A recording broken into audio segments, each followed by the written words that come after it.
মমতা ব্যানার্জি এসে বললো কি আমি মোদীকে সাপোর্ট করে দিলাম, আমি বিজেপিকে সমর্থন করলাম, ওয়াকফ আইন মেনে নিলাম, মসজিদ মাদ্রাসা সব সরকারের হয়ে গেল, ওটা আর আল্লাহর বলে কিছু থাকবে না। মোদী যখন চাইবে তখনই ঘন্টি বাজাবে, যখন চাইবে মোদী তখনই মসজিদ বন্ধ করে দিতে পারবে, কবরস্থানে তোমাদেরকে মাটি দিয়ে বন্ধ করে দিতে পারে, তোমাদের কবরস্থানে হালো বাহি দিতে পারে। আমি এখানে মিথ্যা কথা বলতে আসিনি। মমতা ব্যানার্জি সেই জিনিসটাই করেছে।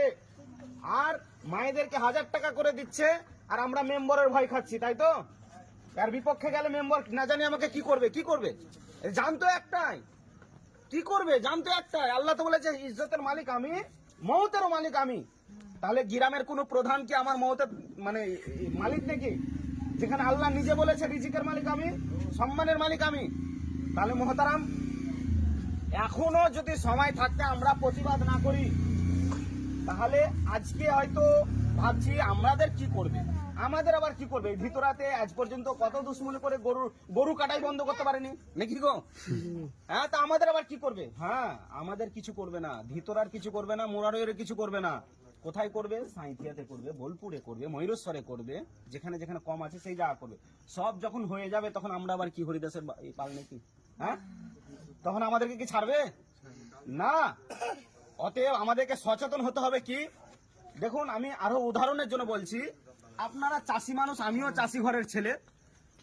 জমি পরিষ্কার করতে গেলে, ধান চাষ করতে গেলে আগে কি করতে হয়? হাল বাহিতে হয় নাঙল দিয়ে। তো আমরা গরু নাঙলে হাল বাই। আচ্ছা, গরুর ক্ষমতা খুব, গরু ছাড়া কিন্তু হাল বাহা হবে না। কিন্তু ওকে চালাবার জন্য তো পিছনে একজন লাগে, তার নেঙ্গুর ধরার জন্য। যদি পিছনে কেউ না থাকে তাহলে গরু কি করবে? অন্য জমির পাকা ধানে মুখ দিবে, দেবে না?